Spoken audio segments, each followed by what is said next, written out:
আসসালামু আলাইকুম রহমতুল্লাহ। Hello viewers, ষষ্ঠ শ্রেণীর শিক্ষার্থী বন্ধুরা, আশা করি ভালো আছো। ম্যাথ এডুকেয়ার জোন অনলাইন শিক্ষা পরিবারের পক্ষ থেকে তোমাদের সবাইকে স্বাগত। আজকে তোমাদের তথ্য ও যোগাযোগ প্রযুক্তি বইয়ের এই 42 নম্বর পৃষ্ঠা থেকে আলোচনা শুরু করব।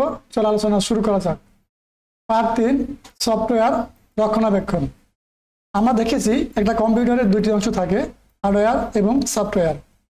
প্রশ্ন আসবে পরীক্ষায় যে একটি কম্পিউটার কয়টি অংশ থাকে। একটি কম্পিউটারের দুটি অংশ থাকে, হার্ডওয়্যার, সফটওয়্যার।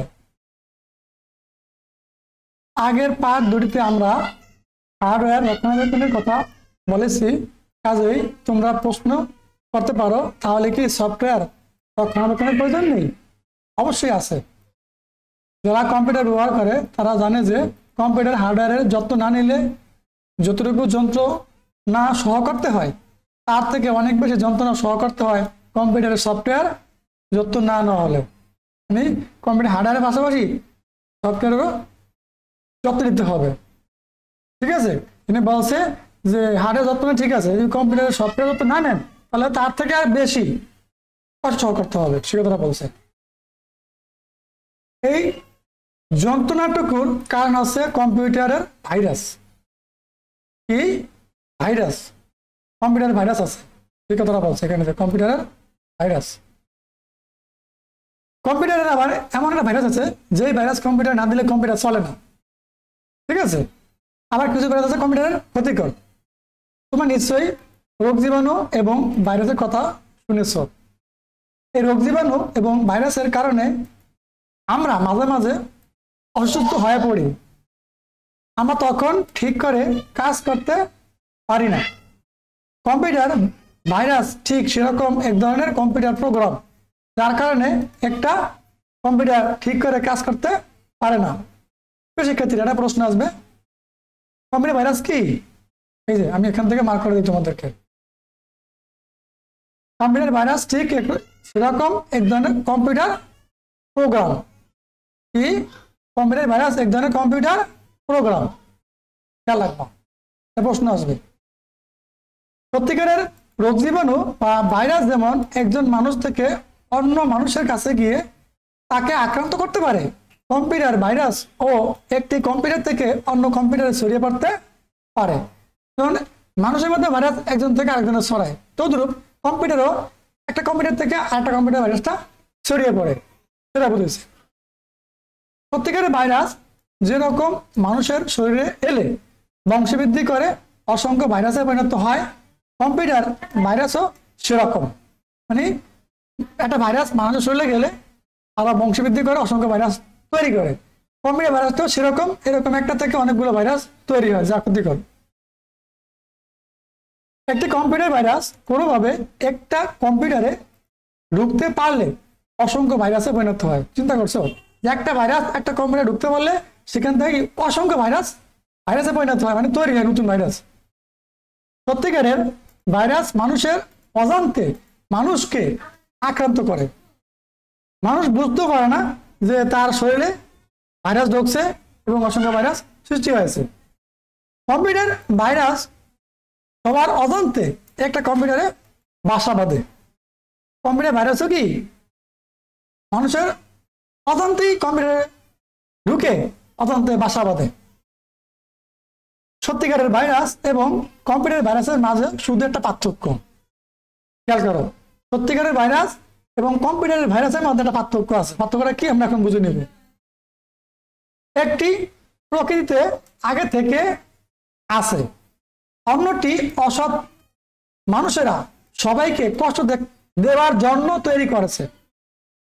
খেয়াল করছো, একটা ভাইরাস কম্পিউটারের ভিতরে আগে দেওয়া থাকে যেটা কম্পিউটারকে কাজ করতে সচল রাখতে সহযোগিতা করে, আর আলাদা ভাইরাস আছে যেটা মানুষ তৈরি করে অসৎ উদ্দেশ্য নিয়ে, যা কম্পিউটারের মধ্যে ছড়িয়ে দিলে কাজ করতে পারে না, প্রোগ্রাম নষ্ট করে দেয়। মানুষের তৈরি কম্পিউটার ভাইরাস আসলে একটি ছোট প্রোগ্রাম, তারা আর কিছুই নয়। মানুষ যদি কম্পিউটারের ভাইরাস তৈরি করে এটা ছোট একটা প্রোগ্রাম, আর অনেক কিছু নয়। আজকাল কম্পিউটার নেটওয়ার্ক দিয়েও এটি খুব সহজে অনেক কম্পিউটারের মাঝে ছড়িয়ে পড়তে পারে। আজকাল কম্পিউটার নেটওয়ার্ক দিয়ে এটি খুব সহজেই অন্যান্য কম্পিউটারের মাধ্যমে কি মধ্যে ছড়িয়ে পড়তে পারে। একটা কম্পিউটার থেকে তুমি যদি কোনো সিডি বা পেন ড্রাইভে করে কিছু একটা কপি করে নাও, তাহলে নিজের অজান্তে সেখান থেকে ভাইরাসটাও কপি করে ফেলতে পারো। খেয়াল করে এখানে বুঝতে হবে, আমরা মোবাইলের মাধ্যমে মোবাইল থেকে অন্য মোবাইলে আমরা কি নেই, যে ভিডিও নেই, ফটো নেই, সেখান থেকে কিন্তু মোবাইলের মধ্যে ভাইরাস করা যায়। শুধু কম্পিউটার বেলায় এই যে সিডি, এটাকে আমরা সিডি বলব কি কম্প্যাক্ট ডিস্ক। খেয়াল করো যেখানে বলা আছে কি সিডি, সিডির বলব কি কম্প্যাক্ট ডিস্ক বা পেন ড্রাইভ। করে আমরা একটা কম্পিউটার থেকে তথ্য অন্য কম্পিউটারে নেই, যখন একটা কম্পিউটার থেকে পেন ড্রাইভের মাধ্যমে অন্য কম্পিউটারে তথ্য নেই, সেটা ওই যে তথ্যের সাথে ভাইরাসটাও ঢুকে যেতে পারে। ঠিক আছে, সে কথা এখানে বলছে। তাই অন্য কম্পিউটার থেকে কিছু কপি করতে হলে সবসময় খুব সতর্ক থাকা উচিত।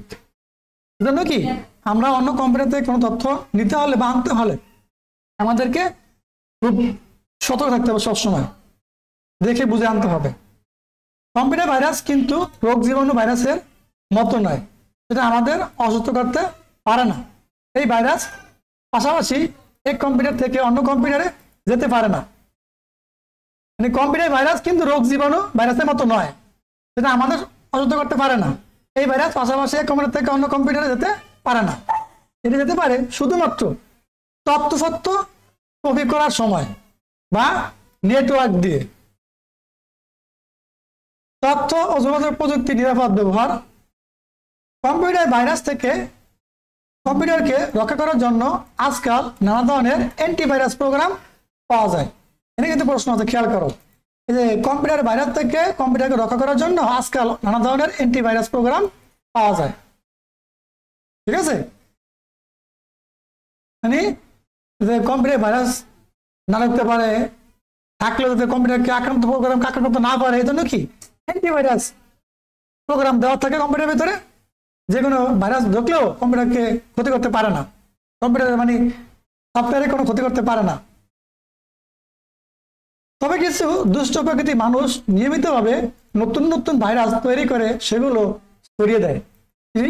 কিছু দুষ্ট প্রকৃতির মানুষ আছে যেগুলো নতুন নতুন ভাইরাস তৈরি করে সেগুলো অনলাইনে নেটওয়ার্কের মাধ্যমে ছড়িয়ে দেয়।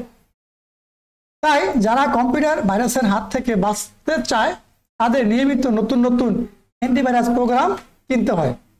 খেয়াল করো, যে কম্পিউটার ঠিক রাখার জন্য যে একটা ভাইরাস বলছি অ্যান্টিভাইরাস প্রোগ্রাম লাগে, এই যে এই প্রোগ্রামগুলো কিনতে হয়, এগুলো ফ্রি পাওয়া যায় না। যদিও কম্পিউটারে এখন কিনলে কোম্পানি অটোমেটিক ফ্রি দেওয়া থাকে, পরবর্তীতে লাগলে নিজেকে কিনে নিতে হয়। এটি সাধারণ মানুষের জন্য অনেক খরচের ব্যাপার।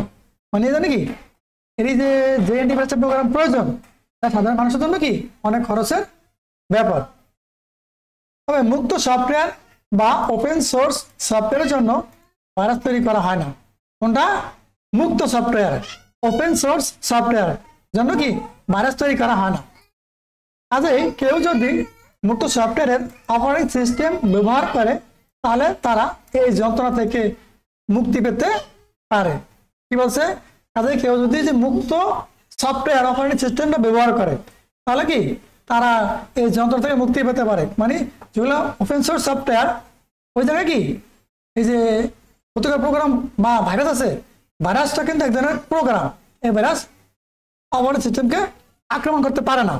কোন জায়গায়? ওপেন সোর্স সফটওয়্যারে। এই জন্য কি বর্তমানে সব কম্পিউটারেই ওপেন সোর্স সফটওয়্যার দেওয়া থাকে বা মুক্ত সফটওয়্যার দেওয়া থাকে। কম্পিউটার কাজ করার জন্য চেয়ারে বসার সঠিক ভঙ্গি। দেখো আমরা কম্পিউটার চালাবা, কম্পিউটার বসে কাজ করবা, কিভাবে বসবা? দেখো এই যে তুমি মাথা ভাঙা করে এভাবে বসতে পারবে না। এই জন্য বলা আছে কি কোশ্চেন, দেখো এভাবে বসতে না বলছে। তুমি এভাবে হেলান দিয়ে বসবা, এই দেখো হেলান দিয়ে বসতে না বলছে। তুমি এভাবে মাথা ভাঙা করে বসবা, এই যে মাথা ভাঙা করে বসবা না, এভাবে বসতে তোমাদেরকে না বলছে। বলছে কি এই দেখো একদম মাজা পিঠ চেয়ারের সাথে বেঁধে সোজা করে তোমাদেরকে বসতে বলছে। এটা কিন্তু কম্পিউটারে সামনে বসার একবিরাট এবং সঠিক নিয়ম। এই বিষয়টা খেয়াল রাখলে আর সমস্যা হবে না, এটা কিন্তু জানা দরকার আছে। ঠিক আছে প্রিয় শিক্ষার্থীরা, আবার দেখো কাজ সত্যিকারের ভাইরাস আর কম্পিউটারের ভাইরাসের মাঝে কোথায় কোথায় মিল রয়েছে আর কোথায় কোথায় মিল নেই তার একটি তালিকা তৈরি করো। অন্তত চমৎকার, এবার একটা কমন প্রশ্ন আমি যে আজকে ক্লাস আলোচনা করলাম সব উত্তর এই প্রশ্নের ভিতরেই আছে। তোমরা চাইলে ঘটনা বুঝে পড়লে নিজের মতো করে লিখতে পারবা। যদি আমরা আলাদা ভিডিওর মাধ্যমে এই সমস্ত কাজের সমাধান তোমাদেরকে পরবর্তীতে শিখিয়ে দেবো। সব ভালো থাকো আর এই সুন্দর ক্লাসের সময় দেখো। এর সাথে তোমাদের সকল বিষয়ের ধারাবাহিক ক্লাস আমাদের এই ম্যাথ এডুকেশন ইউটিউব চ্যানেলে এবং ফেসবুক পেজে পেয়ে যাবা, সেখান থেকে পর্যায়ক্রমে দেখে নিবে। আল্লাহ হাফেজ।